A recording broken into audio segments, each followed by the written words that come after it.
bendita, receber-te, pão da vida. Vens agora, meu ser habitar.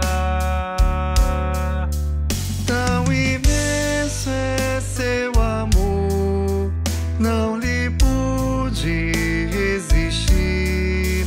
Ó Senhor, me conheceis, se me queres, eis-me aqui.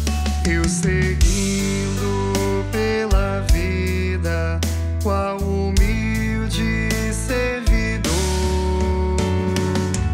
Meu encanto, meu tesouro, meu divino amor, és tu, Senhor. Meu encanto, meu tesouro, meu divino amor, és tu, Senhor.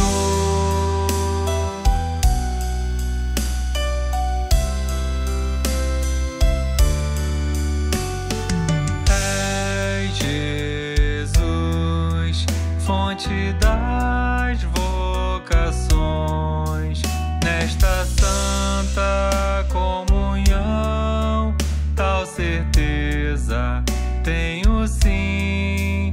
Sacerdote, te tornaste, o Evangelho proclamaste, te doaste por nós até o fim. Ensinaste que o amar sempre passa pela cruz, na vivência, vocação, és sustento, ó Jesus. Em meu peito pulsa agora a certeza do amor.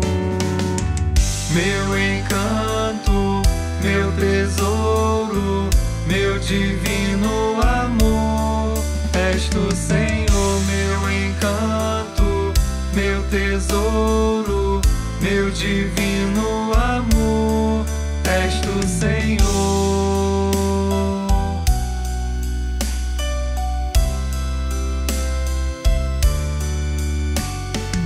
És Jesus, rocha santa no altar, na presença divinal, vens agir nos corações, com sua força em verdade, faz nos templos da Trindade missionários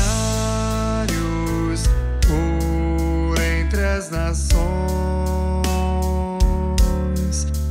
Toda vida deve ser uma festa de amor, pois a vida é vocação, um chamado do Senhor. Santidade é a resposta mais perfeita ao Redentor. Meu encanto, meu tesouro, meu divino amor, és tu, Senhor. Meu encanto, meu tesouro, meu divino amor, és tu,